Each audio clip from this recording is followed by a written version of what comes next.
Hi retro gamers and gadget freaks out there, welcome back to Rate My Gadget. Today I'm going to be doing a deep dive into one of the most talked about budget retro handhelds on the market today, the RG35XX from Anbernic. Does it live up to the hype? So let's find out. So let's start with the unboxing. One thing I should say is that I have another video for the RG35XX comparing it to the Mini Miu and the Capcom Super Pocket. You can find that on my channel. First of all, it comes in a simple sturdy box with the essentials, the handheld, a USB-C charging cable and a quick startup guide, and that is about it. It also comes preloaded with an SD card of games. The question is, it feels solid in the hand. It's got a bit of weight to it, which gives it a nice premium feel. The buttons and D-pad are quite responsive, and actually what I've found is in some cases, and it might be a good thing for build and reliability, but they're actually quite stiff sometimes to use, especially on games like Street Fighter where you may want to do special moves. But it's overall, the build quality is good for the price. So let's start at the design itself. So it has a classic, almost nostalgic look reminiscent of, if you're old like me, the Game Boy. It has a few color options. This one is the kind of clear through, and you can see they've gone for the classic grey, and they've also done this kind of rounded at the bottom of the speaker. So very, very reminiscent of the old style Game Boy. The screen is the highlight for me. Clear, bright, great viewing angles. It does reflect, so it's not in the same way as like a Kindle reading. You do get a bit of reflection, but because it's so bright, it doesn't really have a problem with that. With the 3.5-inch screen as well, this one does lead the way when it comes to larger scale. Now, whether you think that this is small and a handheld, just to show you in comparison, that is an Xbox controller. It's decent enough size to be able to fit in your pocket. But how does it perform? So it's a quad-core processor. It has 256 megabytes of RAM. So even though the Mini Miu, which I also do review, has less RAM than that, it only has 128.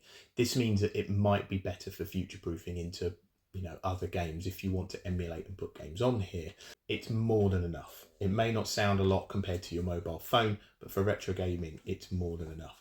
The device can handle anything from SNES, NES, PS1, Atari 2600, all the kind of older consoles. It's smooth, there's a minimal lag, very little stuttering, even supports some more demanding games from the PlayStation 1 era, which is impressive at this price point. Let's not forget also about the operating system. It comes with a really simple operating system, so when it loads up, you can then click on the games itself, and you can very quickly see,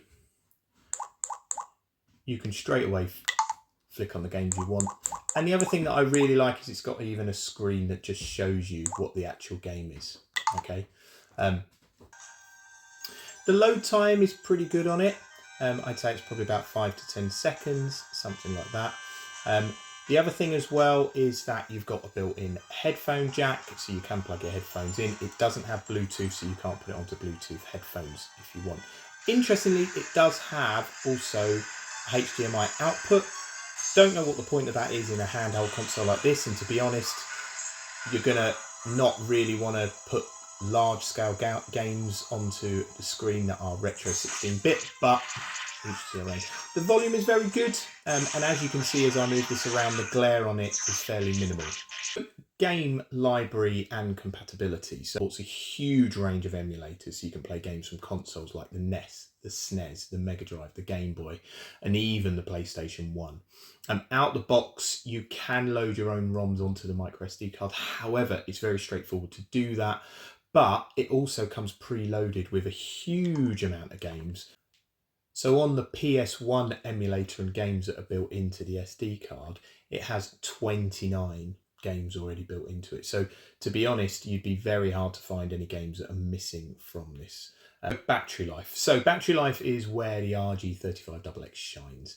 It's got a 2100 mega amp hour battery.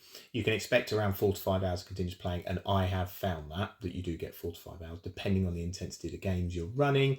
And you can easily recharge with a USB-C port. I found that it was charged fully within about an hour. The device size and battery life make it a great option for gaming on the go. Whether you're on a long flight, just commuting, it's portable enough to bring along without any hassle. I probably would say you'd want to get a box or something to protect it, but it does come with a screen protector. But in terms of size and battery compatibility, it is very, very good. So in summary, the pros and cons, it's solid build, bright clear display, quite a large screen for the market if you compare it to the Mini Miu and others. It's got a smooth emulation. It's got a pretty good operating system as well. It's quite user friendly, quite intuitive, which against the Mini Miu isn't as good, if I'm honest. It's got a very good battery life, and I think for £80 it's quite affordable. So the only thing I would say as a con, sometimes I've found there are software bugs. So you try and open, so I found that I tried to open the Ghostbusters game. That did start glitching and chuck me out, but in most cases it's a very one-off. And the other thing as well is that you'll probably end up having to buy a case for this rather than carrying it around, because the screen is pretty open. It does come with a screen protector, but a case you'll have to think about.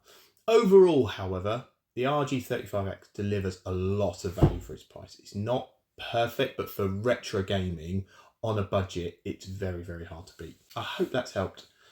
Please do like, please subscribe, and I'm happy to if you want to leave any comments. Thanks.